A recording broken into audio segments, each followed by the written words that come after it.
We invite you virtually to come down to this part of our sanctuary, the front of our sanctuary, where Reverend Israel and I will share some of the questions that that our children have generated. So, Reverend Israel, will you join me?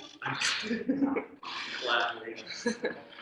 So this morning in children's worship, which we also, by the way, led from the building, in children's worship, a small group of us met, and we generated some questions that we thought were really important to think about. And Reverend Israel has actually not heard or seen any of these questions. So like many aspects of our service, it's improvised. So we're going to just open up our mystery box. So for those of you who might not remember, this is our wonder box, our box of mystery and wonder. And we're going to open it up and see what we have inside. Okay. All right, will you help me? I will. Okay. Aha. Okay. Questions. All right, here's one.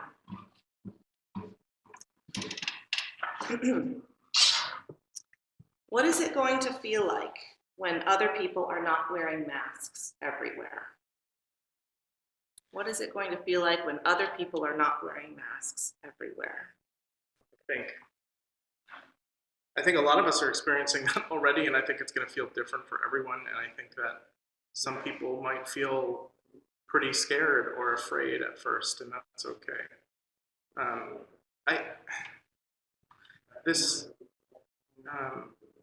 Mask wearing was always about protecting other people, and so I think to be around other people and see that visual sign that they care about you and they care about your well-being is comforting. I know for me, reassuring to know that I'm in a place where other people care enough about each other to do a simple thing like that. And we're gonna lose, we lose that. We gain some stuff too. We gain being able to see people smile. I think we gain connection in some ways.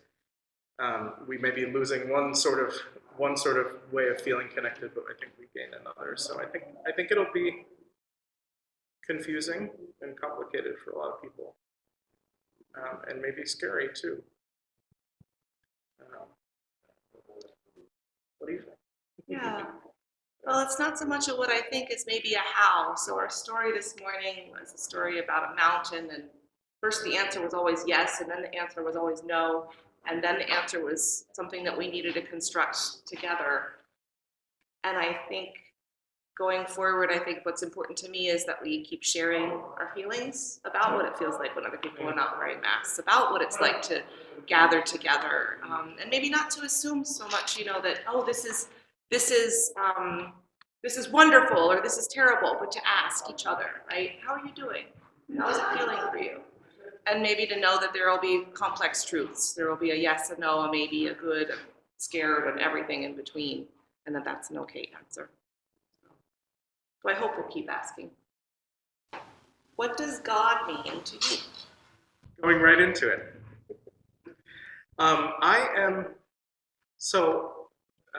My theology is humanist, which means that I focus in my talking on the power that people have to, you might say, both bless and curse our world, or rather the power that we people have to treat each other well and also to make mistakes.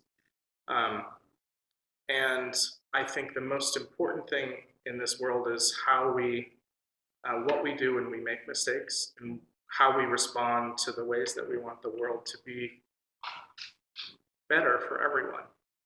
Some people say that God is the force that pulls people or calls people or makes people move towards wanting to make the world better. And if there were a definition of God, for me, it would be the thing that makes me want to do better for other people, for the planet, for animals, for everything in this world. It's, if you want to think of God as truly like the thing that created the world, I would say that God has sort of never stopped. And if we are the world, because we're creatures of the world, that's something that has to move through us, and it doesn't exist outside of us. So it's something that lives really deeply in all of us, and it's something that we have to create ourselves, something that we have to bring into being by trying to be nicer to each other, trying to love each other as much as we can, knowing that nobody's perfect. Because if you know, if God is all around and in everything, and we are all God, then God is not just the beautifulness too. It is the brokenness. It is the sadness and pain in the world too. And it's only useful for me if it moves us to be better. If it's not a static thing. So, Yeah, well, I think that's really true, because so in that sense, I would say that God is a question, or a verb, or a way of, you could think of it as a way of being, a way of being in the world where you're constantly asking, how could this be better? How is this not working? Who is it not working for? Whose perspective am I not even imagining right now because of my own limited ability to see the world? That's sacred too, to be able to see the world through a perspective that isn't your own. and then there's another question of how do I connect to God? However I consider the definition of that powerful word, there's how do we connect? And so the how is a good question too, I think. And I think we explore that a lot too. So would you like one more question? Well, I would just say that we are the church of the open mind, the helping hands, and the loving heart. What better way to sort of connect to what is most important, which is making our world a better place, than keeping an open mind about how the world is, about having your truth questioned, having your beliefs questioned, about having an open heart, about like being moved by your connection with other people, and by asking, what can I do? Our daughter, we've recently been teaching her how to respond if you hurt somebody or if you do something. And we said you can say sorry, you can offer someone a hug, but they might not always want a hug. But one of the most important thing you can do is say, what can I do? And she knows how to say that. So Nice. yeah. So that is, I think, yeah. That's really cool. So if you truly believe, as Unitarian Universalists, if we believe in the Universalist side of who we are, which is that salvation is a universal thing, we all need to be free and saved, not in the save your soul kind of from sin kind of thing, but if you believe that we all need to achieve universal salvation, if we all need to, if none of us are free until all of us are free, then you have to feel that deep responsibility for when there's pain and suffering in the world, you should always ask, what can I do? Because even if it doesn't feel like it directly affects you, it does in some deeper way, I believe. Before I get to this next question, nice amplification, thank you. Before I get to this next question, I just want to say,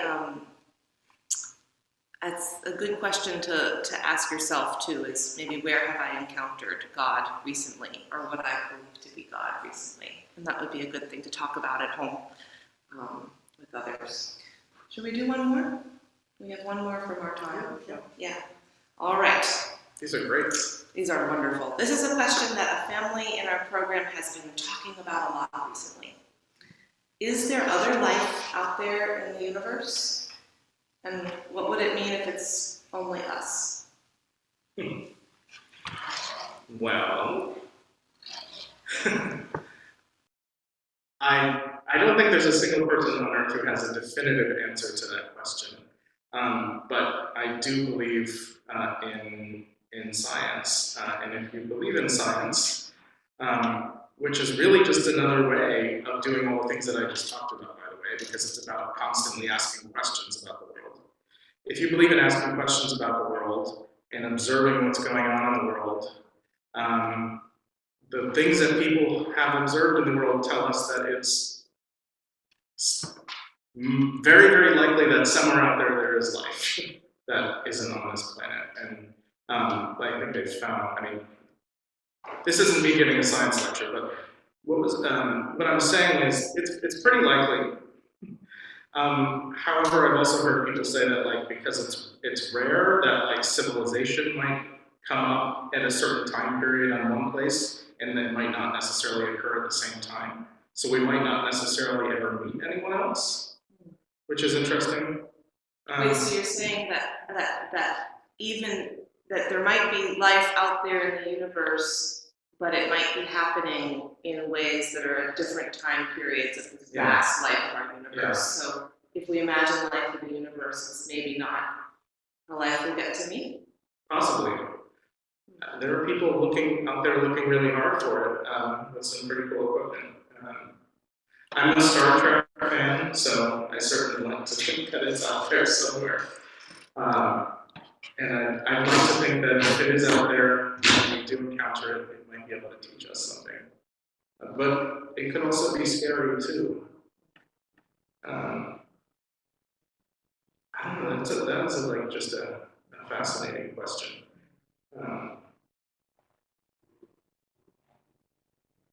And if there isn't life out there in the universe, was the other part of the question. What does that mean for us? It seems to me to have a little bit of a lonely responsibility to be the only planet out there that's responsible for, I mean, because part of life is like growing, right? Growing and making new things and connecting with other people.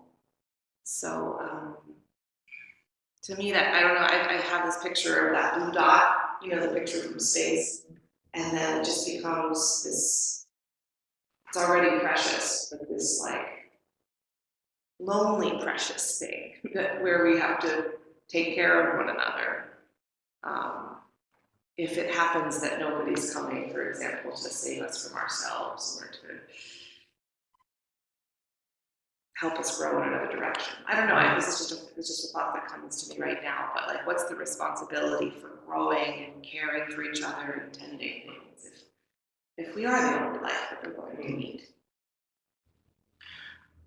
I don't know that it changes it all that much for me because something I think I've said before is that, you know, from a cosmic perspective, we are the result of explosions, of, you know, stars exploding and then condensing back in on themselves and that kind of, and the universe exploding. We're just the result of one big explosion, like the Big Bang, the thing way up in our mobile. That's what we are. We're just the like particles of dust that are still swirling around. It feels like we're solid right now, but we're moving at incredible like speeds that you can't even like imagine or feel.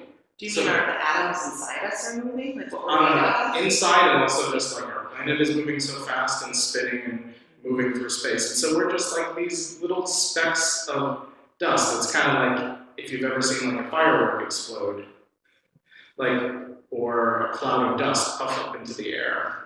We're just like that's still happening. And so we're not, like, to think that even life itself is a separate thing from like dust or rocks in the universe.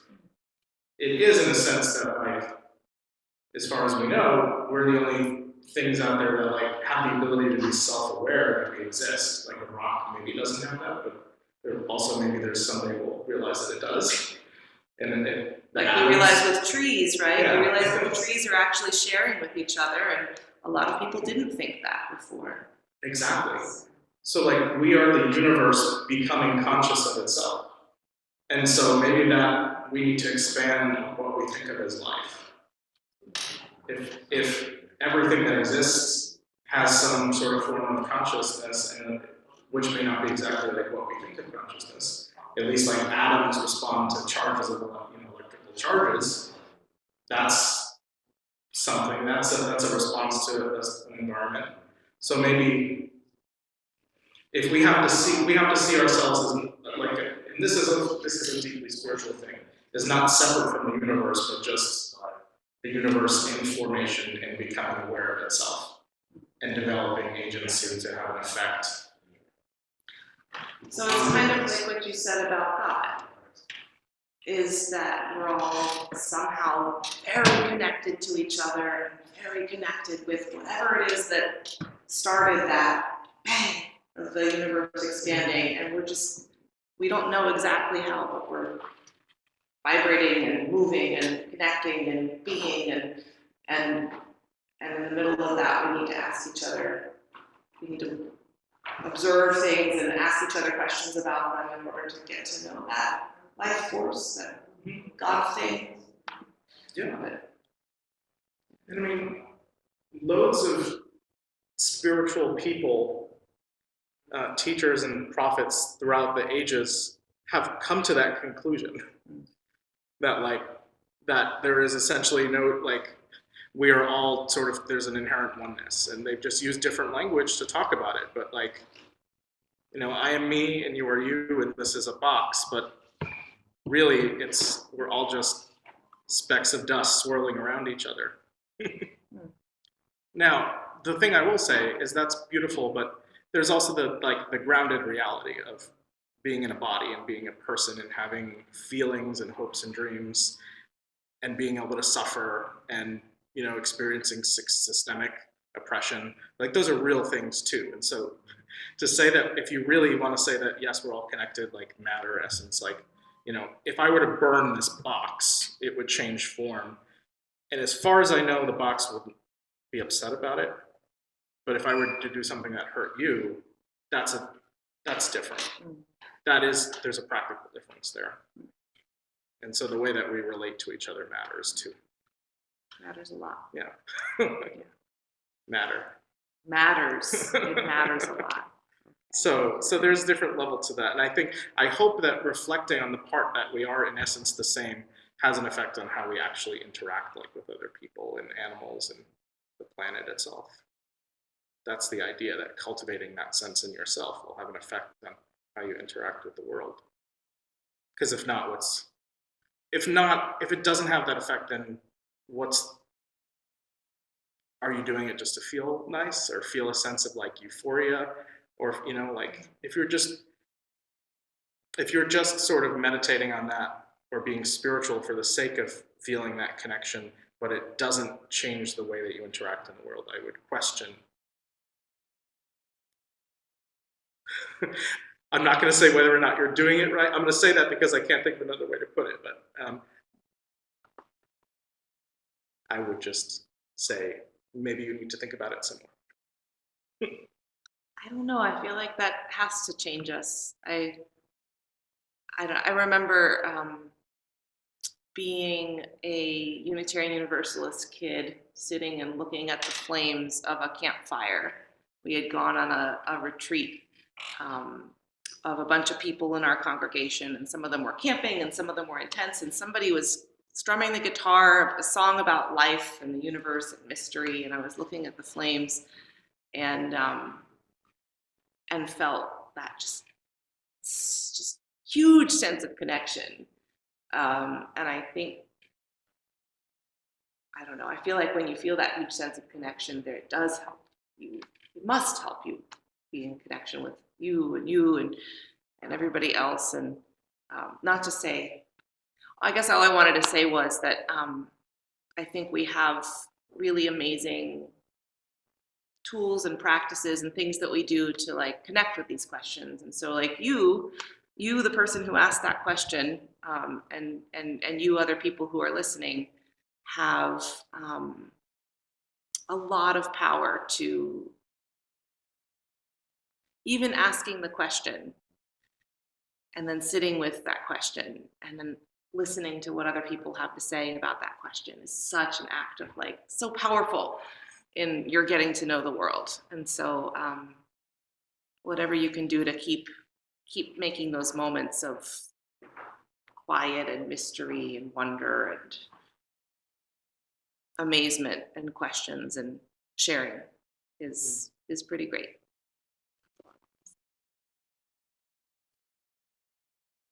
Maybe so. Speaking of experiencing mystery and wonder and awe, of experiencing those moments together, we have a song for you today that we are going to sing. Where do we come from? What are we? Where are we going? Where do we come from? What are we? Where are we going? Where do we come from? What are we? Where are we going? Where do we come from? What are we? Where are we going? Where do we come from? Where do we come from? Where do we come from? Where do we come from? Mystery, mystery, life is a riddle and a mystery. Mystery, mystery, life is a riddle and a mystery. Where do we come from? What are we? Where are we going? Where do we come from? What are we? Where are we going? Where do we come from? What are we? Where are we going? Mystery, mystery, life is a riddle and a mystery. Mystery, mystery, life is a riddle and a mystery. Mystery, mystery, life is a riddle and a mystery. Where do we come from? What are we? Where are we going? Where do we come from? Here we are. Where do we come from? What are we and where are we going? And what will we discover along the way together? And how will we discover more loving and just ways of being with each other? So, I asked you to submit if you had questions for me to respond to. And I'm going to take a look at those now and try to respond to them. And while I'm just looking over your questions really briefly, we will just have some music. We'll have some music in a moment, but I just wanted to let you know that I'll be responding to your questions. I hope that you will go to the links. If we could just put those links in the chat one more time for anyone who wants to go to them. If you want to put in those questions, and I will respond to them. I invite you during this music to think about again how questions are pure possibility. How answers may define boundaries, but questions open up the realm of pure, infinite possibility. And how they really are divine. And how the process of constantly asking makes us co-creators of the beautiful world that we dream about. So may you listen and think and question.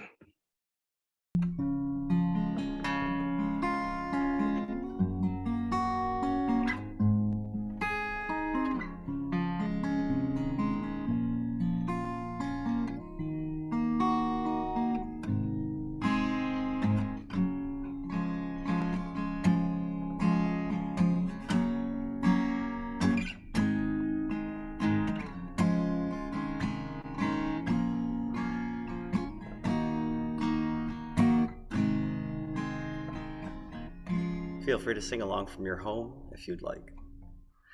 Spirit of life, come unto me.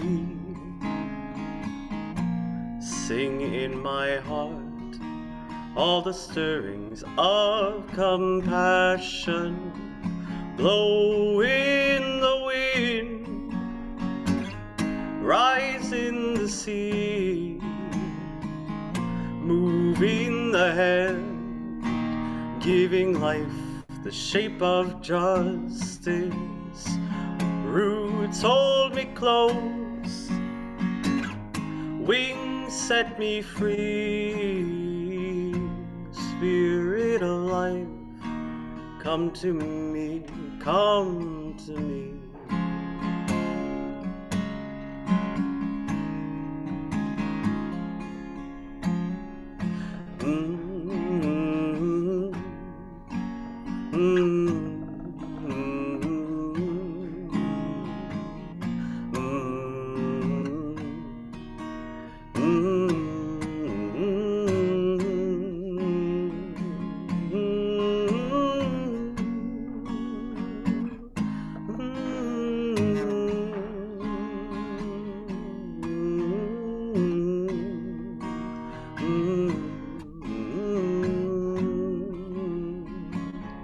Roots hold me close,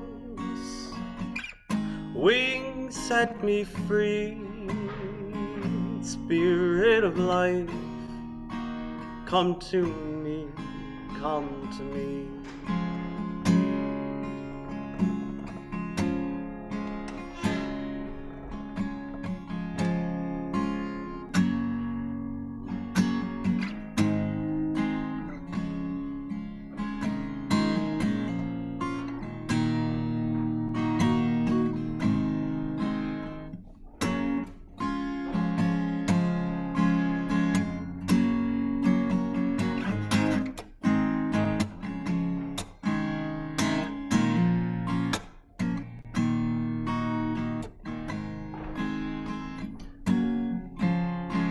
Roots hold me close, wings set me free. Spirit of life, come to me, come to me.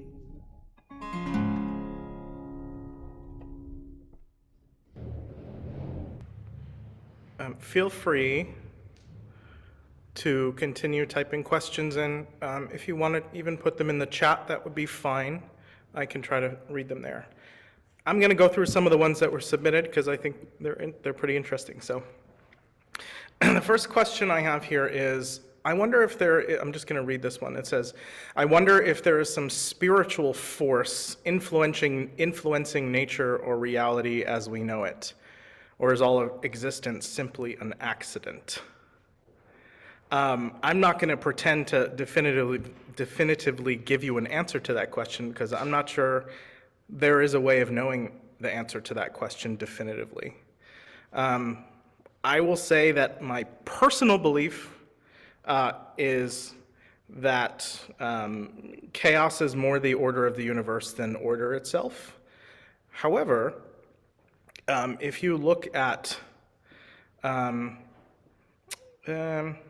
I think that, one, just from a scientific perspective, and I'll get to the spiritual aspect of that in a second, but just from a scientific perspective, I think you could say that there is certainly order to the universe in terms of the fact that the universe is governed by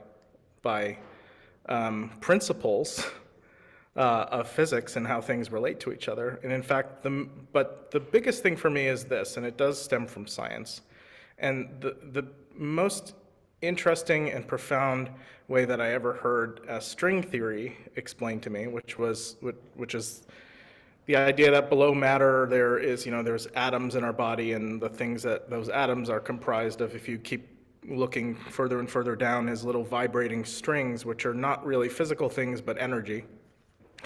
And the most interesting way that I've heard that explained is that it's really all just patterns of relationality. And I think I've talked about this concept from a spiritual sense before, but there is a scientific truth to it.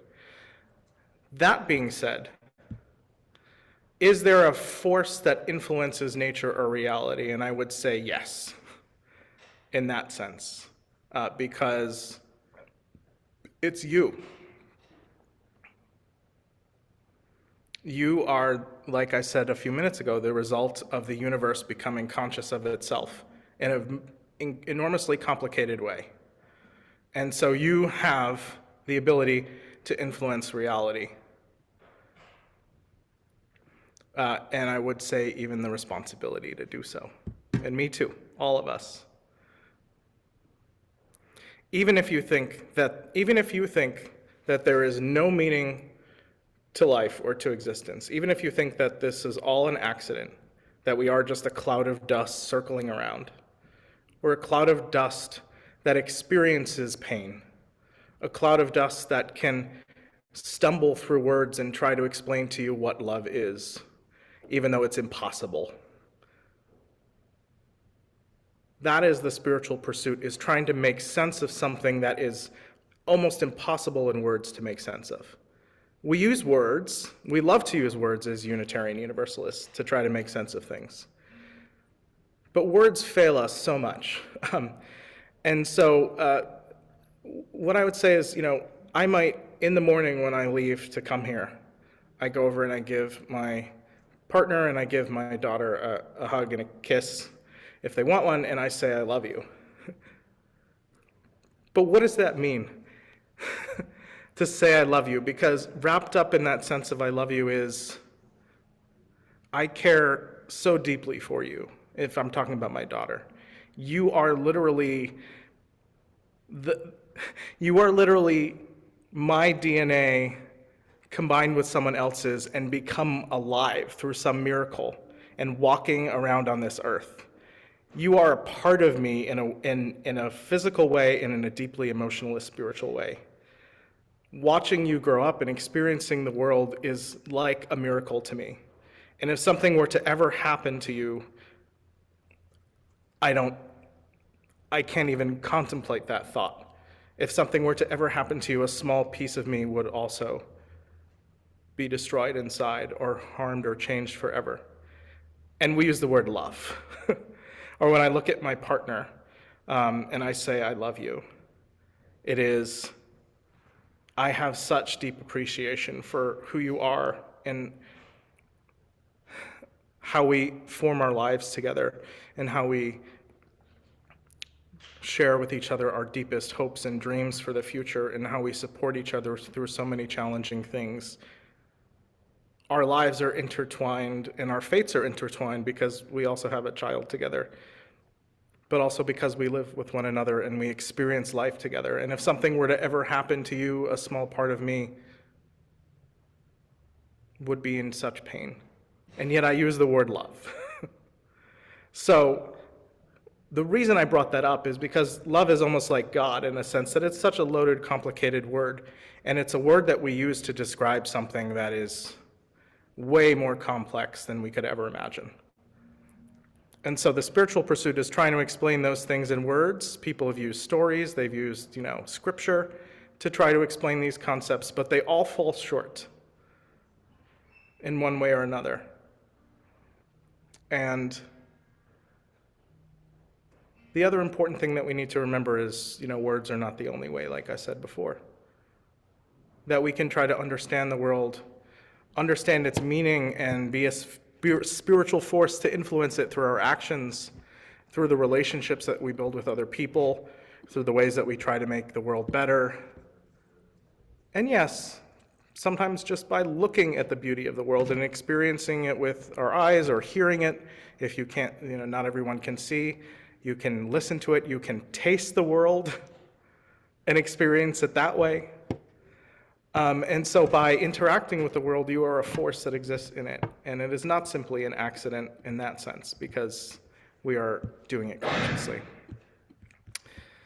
The second question here is a question about if someone says, when I tell someone that I'm a Unitarian, and I would say Unitarian Universalist, people say, oh, so you're not Christian. Now this person who asked the question says that they actually are, but they struggle to find an appropriate response. And they're wondering what they can say that better helps them understand, to have people better understand them without creating misunderstanding. Well,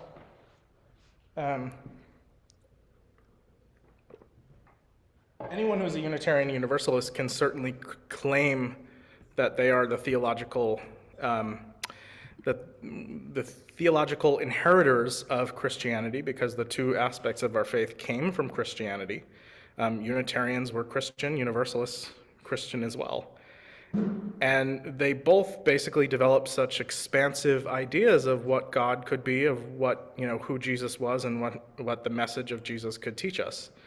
And so we are the inheritors of that. We We may not be a Christian denomination anymore, but you can certainly claim to have that as part of the heritage of how we evolved. But more importantly,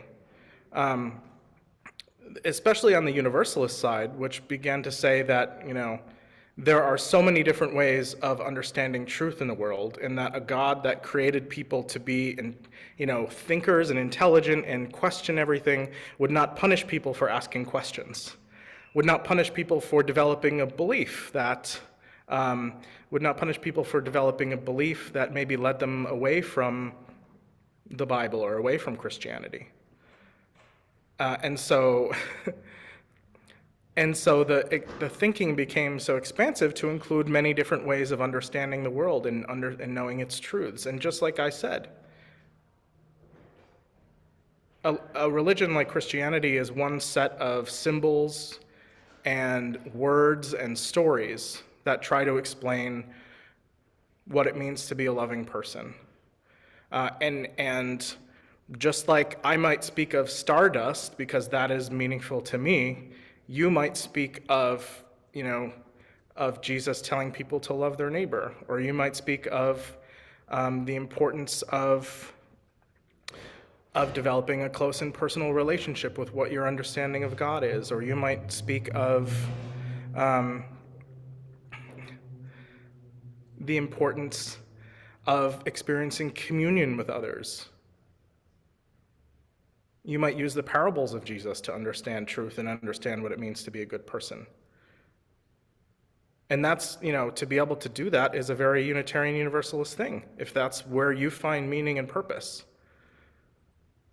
Fortunately, our faith tells us that that is not the only way to understand those things. And you can still hold those things deeply in your heart, and they can be meaningful. And you can also make space for other things too, and you can come together with other people to do that. And so being a UU is not about, we know this, it's not about what we believe. It's about how we are when we come together and how we orient ourselves to the world. Whether or not we choose to see the world as a mystery to be uncovered together, or whether or not we, choose to think that we have all the answers. And there's, of course, I'm not meaning to set up like a binary or a dichotomy there, but I'm saying that that's exactly what Unitarian Universalism is. I hope that helps. There's a question about, as a humanist, how am I a minister to a congregation of people who use the language of God to describe the universe? Well, I think I've just told you that I think that words are, they're just, it's why I'm pausing right now, because they fail us so much. And they're what we have to communicate with each other. Language is necessary. It'd be very difficult to understand existing with each other without language, although there are different ways of being, and there are cultures that have, or animals that maybe use language in a different way. But what I'm saying is, if the idea of God is important to you, we can have a conversation, because I can look at the core values of what that really is, and I can talk about it from the core values of what that really means to someone. And like I said before, if God is the thing that helps you to be a better person in the world, if God is a force that you see at work in the world, that has created it and given us the tools to make this place better, it's not that. It's just that it's all about trying to translate between different languages, trying to translate between different words to describe something. And there is a truth that rests at the base of all those things, which is the human desire to make meaning in a world that is complex and hard to make meaning of. What motivates people, many people, politicians, dictators, etc., to disrespect the inherent worth and dignity of all people? I don't know that I could fully tell you what is on someone's heart that motivates them. And for me, I think, I I really just think that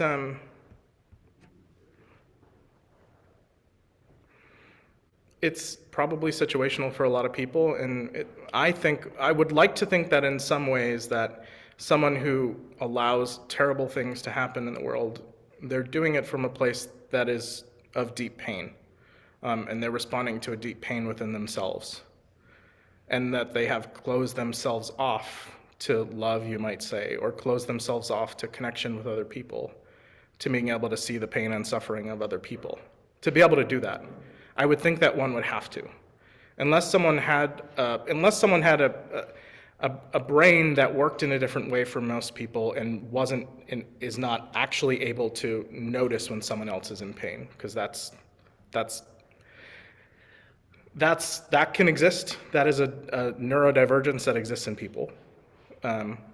So unless somebody has that, which is a scientific thing that you could explain, but if you want to think of it in terms of emotionally or spiritually, I think it's coming from a place of deep pain, and reacting to that deep pain within themselves and not being able to connect on a deep spiritual level with other people. But what really enables it is the people around them. The people around them who are either indifferent to it or too busy with their own lives to interfere, who are perhaps scared for their own safety to interfere when someone gets too powerful. And that's really, to me, what is more the critical part of that question, is what enables those things to happen. There might be a small part of anyone who hopes that no one is beyond, that no person, no matter what terrible things they have done, is beyond deserving of compassion in some way, if not accountability for sure, but no one is necessarily beyond compassion, and you can have that in a way, but that doesn't mean you have to enable or allow or not or turn away from the things that are happening. That's why at the core a lot of people advocate for and believe in restorative justice, rather than having a penal system that punishes people for doing things that harm other people. That's not to say that accountability should never exist for things, but it acknowledges that at the core, when many people act out or hurt other people, it comes from a place of pain, and that restoration of a sense of connection to other people and community is the answer. That's an oversimplification of something that is very complex and systemic as well, but that I really do believe that deeply, and I really do believe that that no one is beyond redemption, so to speak, even if they need to be stopped physically, like by force, when they're hurting other people. That's also a thing too. And it doesn't mean that anger is not valid at those actions, that doesn't mean that it's not okay, that doesn't mean that it's not okay to be angry at someone who's causing harm or oppression on a large scale, or to even stop them if necessary. What are the good things that we've learned or will learn from the pandemic? I think I've said this before, but we realized from the pandemic that we are deeply, deeply interconnected and that our actions have an effect on each other. It is a physical way that we realize that. And so I hope that we don't forget about that literally the air we breathe is something we share. And the ways that we can contaminate the air, so to speak, literally and figuratively, are important. Other lessons that I think that we are learning from and through and are changing our society in a way that we may not fully understand it right now is that people realize that they aren't willing to, that life is short and life is precious, and that they're not willing to spend their lives in service to something that is not in line with who they are at their core, that they are not willing to work themselves to their own physical and spiritual and emotional detriment for someone else to get rich off of their labors. That time is precious, and that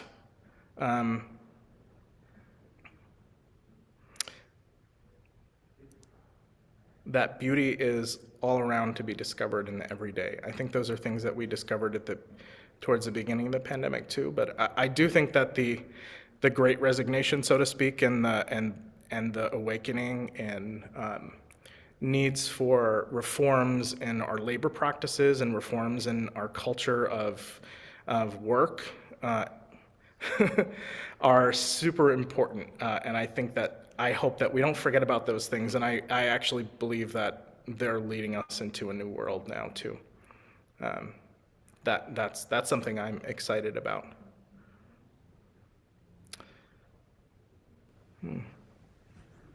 I think I answered all the questions, actually.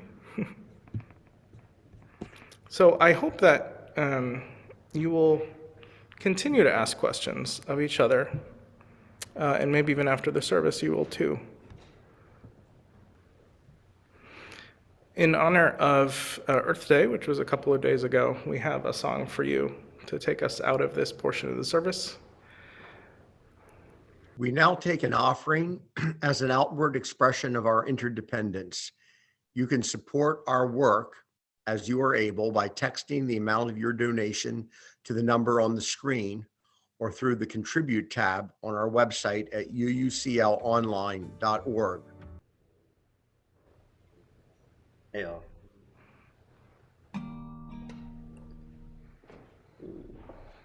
There we go.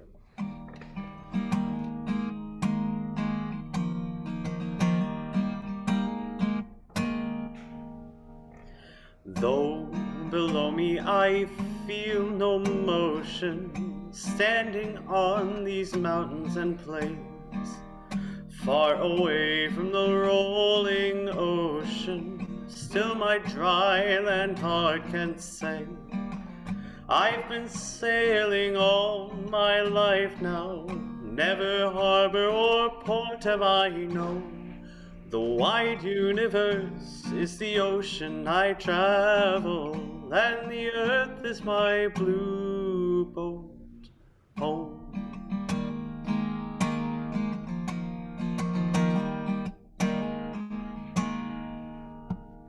Sun, my sail, and moon, my rudder, as I ply the starry sea, leaning over the edge in wonder, casting questions into the deep, drifting here with my ship's companions, all we kindred pilgrim souls, making our way by the lights of the heavens in a beautiful blue boat home.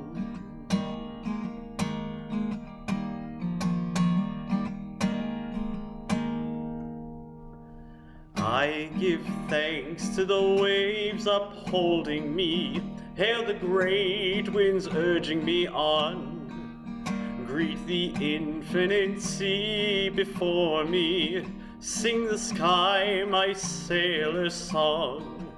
I was born upon the fathoms, never harbor or port have I known. The wide universe is the ocean I travel, and the earth is my blue boat home.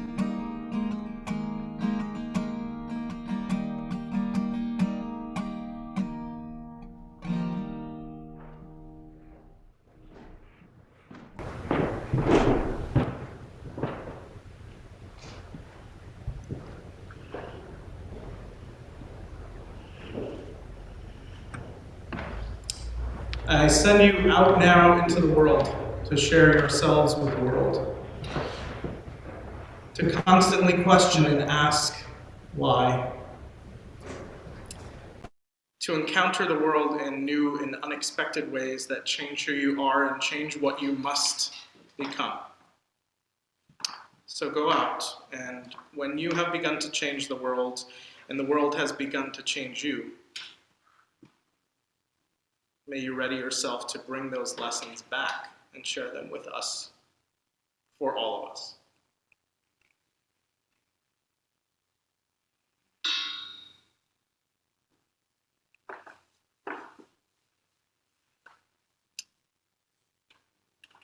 thank you for being with us, and thank you for sticking it out and for being so patient.